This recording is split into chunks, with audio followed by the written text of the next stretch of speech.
ಎಲ್ಲರೂ ಹೇಳ್ತಾರೆ ಸಿಟಿಯಲ್ಲಿ ಜಾತಿ ಇಲ್ಲ, ಇಲ್ಲಿ ಟ್ಯಾಲೆಂಟ್ ಮಾತ್ರ ಮುಖ್ಯ ಅಂತ. ಆದ್ರೆ ಅದು ಪುಸ್ತಕದಲ್ಲಿರೋ ಮಾತು. ನನ್ನ ಜೀವನದಲ್ಲಿ ನಡೆದದ್ದು ಮಾತ್ರ ಬೇರೆ. ನಾನು ಹಳ್ಳಿಯಿಂದ ಸಿಟಿಗೆ ಬಂದೆ. ಕನಸು ದೊಡ್ಡದು. ಕೆಲಸ ಮಾಡಬೇಕು, ಬದುಕು ಕಟ್ಟಬೇಕು ಅನ್ನೋ ಆಸೆ. ಒಂದು ಕಂಪನಿಯಲ್ಲಿ ಕೆಲಸ ಸಿಕ್ಕಾಗ ನಾನು ತುಂಬಾ ಖುಷಿಪಟ್ಟೆ. Office, AC, laptop.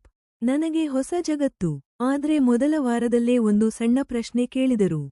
ನೀನು ಯಾವ ಊರು? ನಿನ್ನ ಸರ್ನೇಮ್ ಏನು? ನಾನು ಸಾಮಾನ್ಯವಾಗಿ ಉತ್ತರ ಕೊಟ್ಟೆ. ಆ ಕ್ಷಣದಿಂದಲೇ ನನ್ನ ಮೇಲಿನ ನೋಟ ಬದ್ಲಾಯ್ತು. ಕೆಲಸದಲ್ಲಿ ನಾನು ಚೆನ್ನಾಗೇ ಮಾಡ್ತಿದ್ದೆ. ಆದ್ರೆ ಮೀಟಿಂಗ್ನಲ್ಲಿ ನನ್ನ ಮಾತು ಕೇಳಲ್ಲ. ನನ್ನ ಐಡಿಯಾ ಬೇರೆ ಯಾರಿಂದ ಬಂದರೆ ಮಾತ್ರ ಒಪ್ಪಿಗೆ. ಒಮ್ಮೆ ಲಂಚ್ ಸಮಯದಲ್ಲಿ ನಾನು ಕೂತ ಜಾಗ ಖಾಲಿ ಮಾಡಿಸಿದರು. ಅಲ್ಲಿ ಬೇಡ, ಇಲ್ಲಿ ಕೂತು ಅಂತ. ನನಗೆ ನೋವಾಗಿತ್ತು. ಆದ್ರೆ ಮಾತಾಡಿದ್ರೆ ಸಿಟಿಯಲ್ಲಿ ಇದೆಲ್ಲ ಇಲ್ಲ ಅಂತ ಹೇಳ್ತಿದ್ದರು. ಒಡೆದಿರುವ ಹೃದಯ ಜಾತಿ ಸಿಟಿಯಲ್ಲಿ ಕಾಣಿಸಿಕೊಳ್ಳಲ್ಲ. ಆದ್ರೆ ಅವಕಾಶಗಳಲ್ಲಿ, ವರ್ತನೆಗಳಲ್ಲಿ, ಮೌನದಲ್ಲೇ ಜೀವಂತ ಇದೆ. ನಾನು ಸೋಲಲಿಲ್ಲ.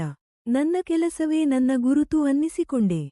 ಇನ್ನಷ್ಟು ಕಷ್ಟಪಟ್ಟು ಇನ್ನಷ್ಟು ಮೇಲಕ್ಕೆ ಹೋದೆ. ಇಂದು ನಾನು ಒಂದು ಮಾತು ಹೇಳ್ತೀನಿ, ಜಾತಿ ಯಾರನ್ನು ಕೆಳಗೆ ತಳ್ಳುತ್ತದೋ ಅವರ ಕನಸುಗಳನ್ನು ಇನ್ನಷ್ಟು ಎತ್ತರಕ್ಕೆ ತಳ್ಳುತ್ತದೆ.